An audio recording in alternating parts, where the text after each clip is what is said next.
guys, welcome back to the channel.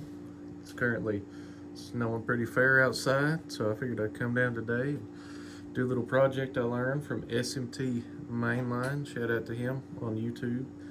He taught me how to clean your rolling stock and your locomotives after they've sat for many years in a basement. They've collected that dust that you can't take a makeup brush and just dust off. Got some cars over here. Fine example. This is a passenger car I just practiced on with the dish soap and hot water method that I'm getting ready to show you. But I'm getting ready to show you how to clean a diesel locomotive, some rolling stock, a building, and a steam locomotive. But this is a Bachmann Norfolk Southern F unit locomotive. If I get the camera to focus, there we go.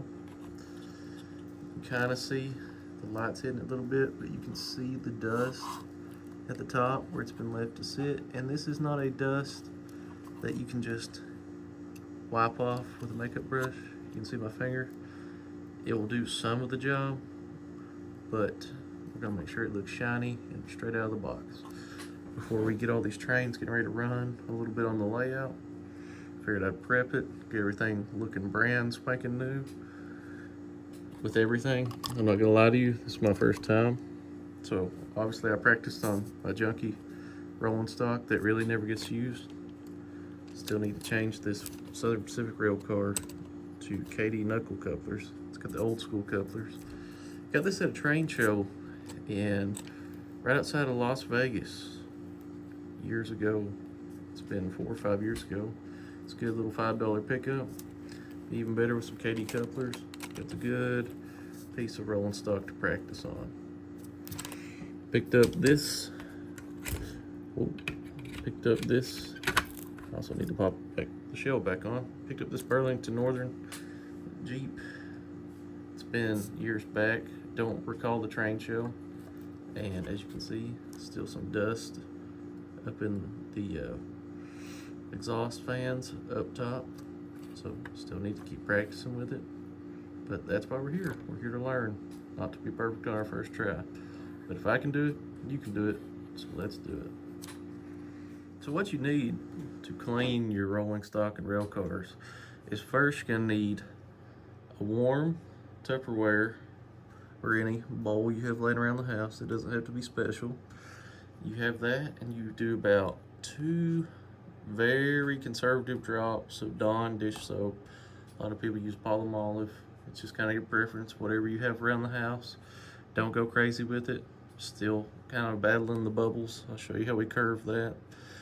But just any kind of dish soap that will not hurt your plastic. And you're gonna need some paper towels for some of those hard nooks and crannies that you gotta get into, especially on the handrails on our locomotives. Notice that's our trouble spot to get dry. So that's a big deal. And then I also, for the majority of my drying, have microfiber cloth towels and rags that I just use to clean my truck outside or anything of that nature. They're really cheap. You can get them at the dollar store or Walmart. Get a large pack for $5 to $10. So really cost effective. So overall a cheap project. So really need to pop that back into place. That one's done for now. So the first thing I'm going to show you we're going to clean is this Bachmann boxcar. As you can see, I know the light's not helping me show you how dirty this is. There we go. This is a Bachmann boxcar that has sat for a long period of time, and I will show you all how we clean it. So first, I'm gonna come over here on the side, take our makeup brush. Now it's gonna have a lot of bubbles. Probably if you add less soap, that could help that, but you're also beating your cleaning factor. We don't want the makeup brush. I stole my wife's clean makeup brush, so a makeup brush like this doesn't have to be special. You just gotta get the bristles in there. You can even go smaller, small paintbrush. We dap it in the water. We got bubbles and that's okay, but we want to go on the side of the Tupperware container and let some of that excess drip. So we don't need all that water. These are models. We're trying to stay with all the water off of the metal the best we can. On rolling stock, you have a little bit of forgiveness. On your electric locomotives, that's a bad thing to do. So we're gonna try to avoid that. So we're just taking our time. It's a hobby. We're not getting in a rush. Taking our sweet time. Like anything else, it's just soapy water. Kind of watching the dirt. Get those bristles into the tight spaces where the dust is collected. There's no shame in it. This rolling stock, I'll say, cleans up so nicely. Bachmann gets a bad rap for their quality with a lot of model railroaders. I think that they are kind of the bridge between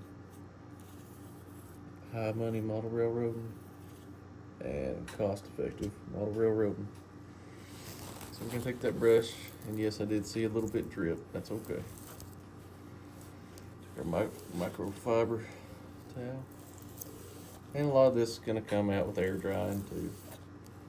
But we're just doing the best we can, just to see if we missed anything. I'm not going for perfection, but I'm going for clean and shiny, and that'll do on that side. Go ahead and get our brush ready. Do the sides. Sides ain't terribly bad. They didn't face much dust. Again, trying our best to not get any water on the wheels. It will happen. Mistakes happen. It's okay. So you can kind of see a little dirty water. It's a clean. Probably going to have to change the water on this. The amount of rolling stock I'm going to clean today. But it's kind of like painting. Just take your time, go slow.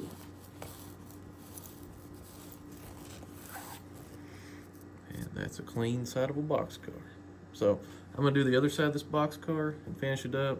It's obviously going to be the same on the other side. I don't want to bore you to death. So we're going to move on to the next piece of rolling stock. Now here we have a prime example of an engine, Lord. A passenger car that's sat a bit filthy. See the dust. Definitely some nooks and crannies that we got to get into to clean this one. So we got our work cut out for us, but this will give you a good example of the shine factor after this one is clean. So let's get into it. So same method as before. Got our soapy water, trying to get the excess off. I always like to start on the roof, and you can tilt this bad boy. If you're doing this at home, you can get in a lot more comfortable position, trying to stay with the camera. I'm not sure if I mentioned this on my first video. I learned to not, if you're recording on an iPhone, don't do it vertically, do it horizontally. Go side to side on your video. It makes for a lot better video, I hope, coming up. You can see that soapy water. A lot of people talk about detergent. If they can clean up wildlife with it, surely plastic can handle it. Hasn't messed with any of my decals yet. So there we have that on the roof. It's hard to see with my hand, but give it a good wipe. It's our microfiber towel. And just like that, whoa, just a smidge right here. Just like that. Have a new roof. Out here with the windows. Would not sweat it. It's going gentle and easy. the same with the entire thing. Try to keep it tilted at an angle. If you have any water drip by some chance, this will curve the amount of drip. I'm gonna go ahead and get these steps while they're here. Put this in here.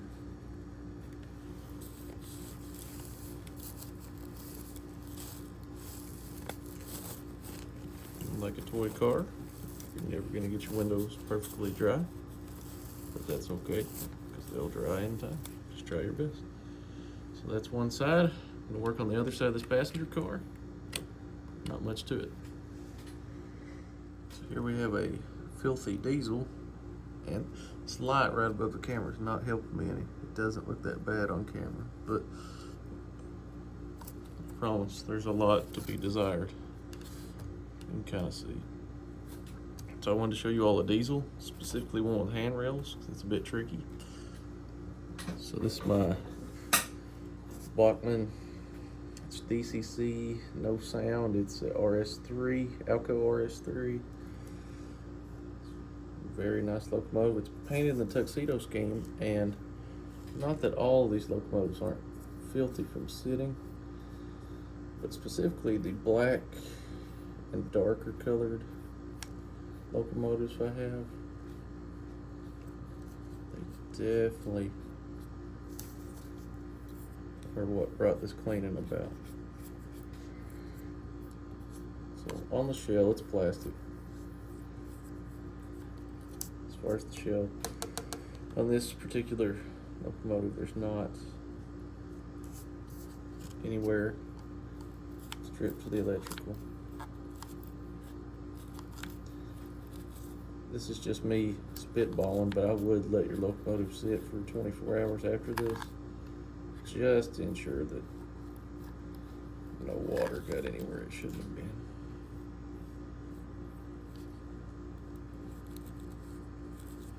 I had thought about using some compressed air to dust these, but honestly, they were too far gone. So, as well, the trucks really, in my opinion, don't need cleaned at this time, on this locomotive particularly. So we're gonna leave the trucks as they are. Plus, I really don't want to get into touching the metal contacts, especially on my first try here. But I'll try that in a moment. That's about as in detail as we'll get. Obviously gonna lubricate these engines coming up. It's a bit too much water, but that's okay.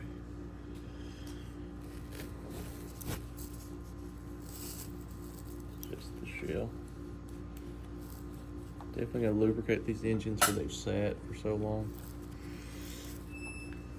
And gonna clean the wheels. Probably gonna use a method I saw on YouTube. Can't remember the channel, or I'd share it with you.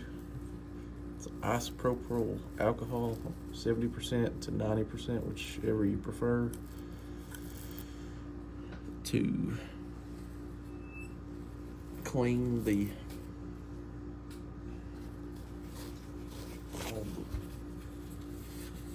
wheel components. Probably gonna do Bachmann Easy Lube, just because I have Bachmann. It wasn't that a whole lot more expensive than anything else I saw.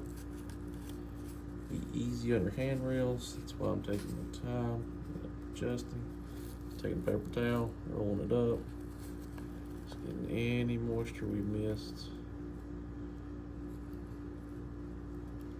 I would have been terrified to do this once upon a time, but as you get older and learn about electrical currents,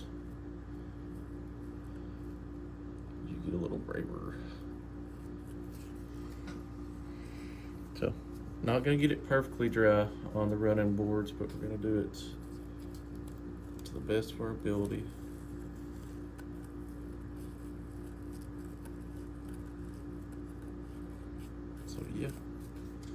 That is a diesel locomotive.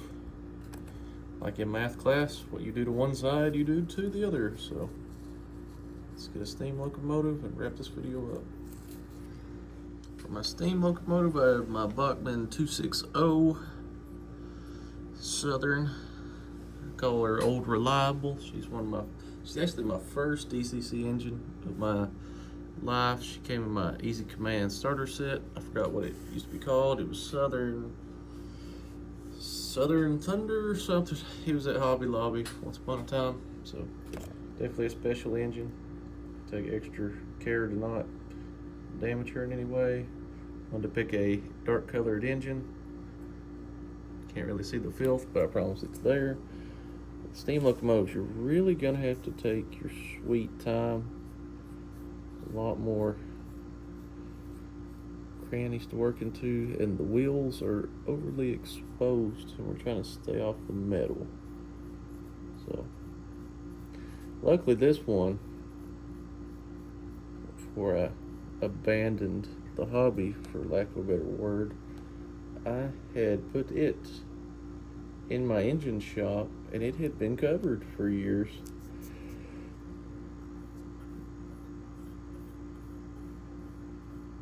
So not as dirty as some of the others. We'll say that when you're doing a locomotive or anything with electrical pickup, you're trying to get the least amount of water possible, just to ensure you don't drip anything that you shouldn't.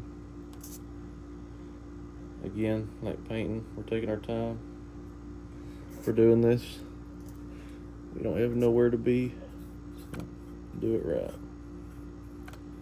Coal load up here is filthy. May have spoke too soon.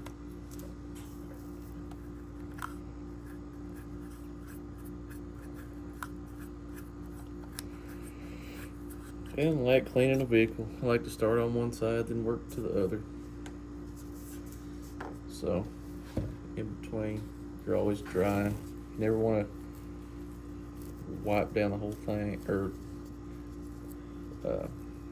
brush the whole thing, then wipe it, because that lets any excess water run, and we don't want that. So, I'm sure you're wanting to see my hands in the way, but I have to get in there, get to the water tank.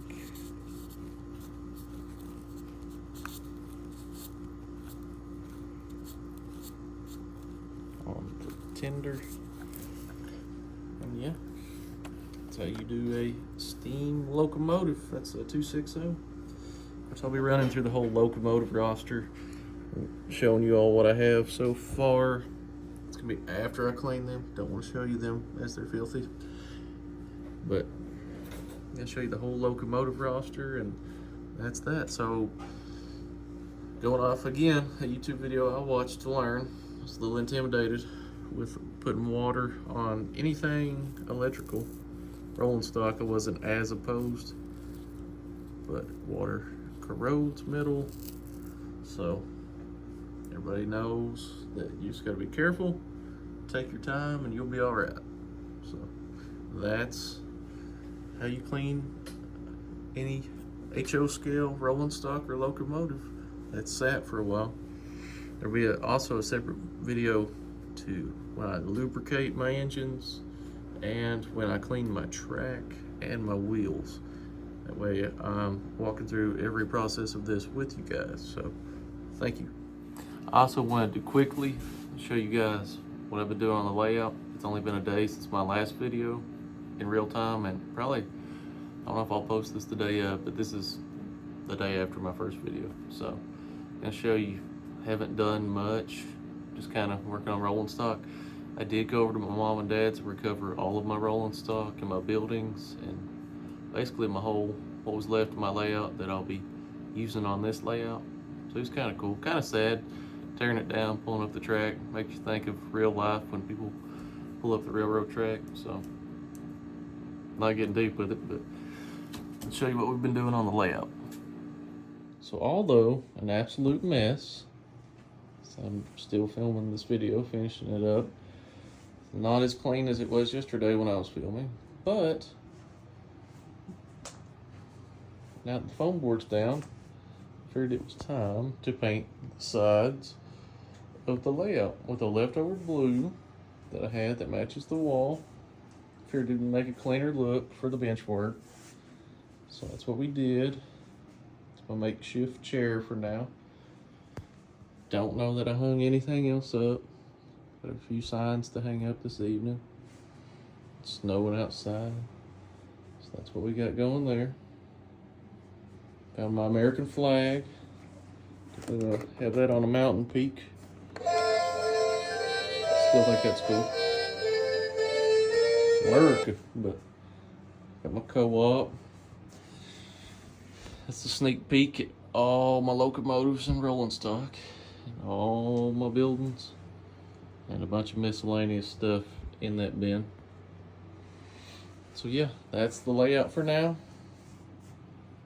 Gonna check on my turntable. Gotta find a directional switch for it that used to come with it, but it's been misplaced. We'll see if we can do that, see if we can get it running. I have some controllers coming in the mail. Got a Bachmann analog controller coming, hopefully to work with the turntable, but if not, that extra controller plugs into your DCC Bachmann controller, so you can run an extra train. So either way, I needed it. I'm definitely gonna get my Easy Command controller in the mail before long, and I may have spoke too soon on Easy Track. Haven't completely planned out my track plan, but I got on eBay the other night and there was a brand new Bachmann nickel silver Easy Track lot for like $70, and I just, from model railroading prices over the years, could calculate that the lot originally had to be over $200. So a little bit of a steal. Can never go wrong with some nickel silver, even if it's Bachmann. Doesn't oxidize as bad. Can definitely be used for yard tracks and whatnot. Definitely don't hate some of the switches by Bachmann, the nickel silver. Some of the steel alloy switches have gave me trouble with derailments in the past, but I was also a beginner. So I don't know on my switches that I'll use remote control, so I like the hand switch. Call me old school, but not a big deal. Also collected some supplies to build my mountain. Need to buy a Woodland Scenics Incline riser set. It's gonna be a 4% grade. It's gonna be 4 inches off the ground. I am positive that I'm doing that here. But I need to get my risers to kind of see my track plan. I'm gonna get my risers in and build the mountain around the risers. That way the track plan's set in stone, because whether I build the mountain out of styrofoam, this leftover 1-inch foam, or cardboard, or however I do it, because there's been 18 versions and ideas I've watched on YouTube, and they all look pretty cool. Obviously, we're gonna have plaster cloth. I want my track set in stone. That way, I'm not having to fit my track on a styrofoam. It's on a solid base, and my grade's where it needs to be. Still, probably gonna put the turntable in the locomotive shops here in the pull-out section. The addition. Definitely gonna do that. However I gotta do it. It don't matter if I put a loop here or not. I want to put a loop, but if it doesn't fit, it doesn't fit. I'm gonna try to make it work, but this was originally for my turntable, so I've made up my mind. My turntable's going here. Y'all are gonna laugh. I'm gonna do Tidmouth sheds from the old Thomas the Train set. The Tidmouth sheds. It's an excellent roundhouse. It's pre-built. You can put 7 stalls. I'm gonna weather it really nicely, kind of take away some of the Thomas the Train feel from it, and make it more realistic to the prototype. Prototype as in just a roundhouse you would see in the 40s. But really like the Tidmouth sheds build, and I think kind of gets a bad rap. I really like it. So that's what I'm gonna do. Again, it sounds Bachmann. I have other brands, but obviously I love Walthers for kit builds. But as far as locomotives and rolling stock, I mean, Bachmann's kind of where it's at for me right now, especially price-wise. They have the biggest selection, so. Minus the snowstorm, I meant to go out and purchase caulk to fill in these cracks, but there ain't no track getting laid right now, so definitely have time. Don't really have a timetable when I'm starting to put down track, but definitely getting the itch to do so it won't be too long. And also, while it's on my mind, I am going to probably put curtains on the sides of my layout instead of fascia board like I talked about. And definitely going to get assistance in that. So I'll keep you updated on that. Thanks for watching the update, and tune in for another video, and stay warm during the polar vortex. Go Big Blue.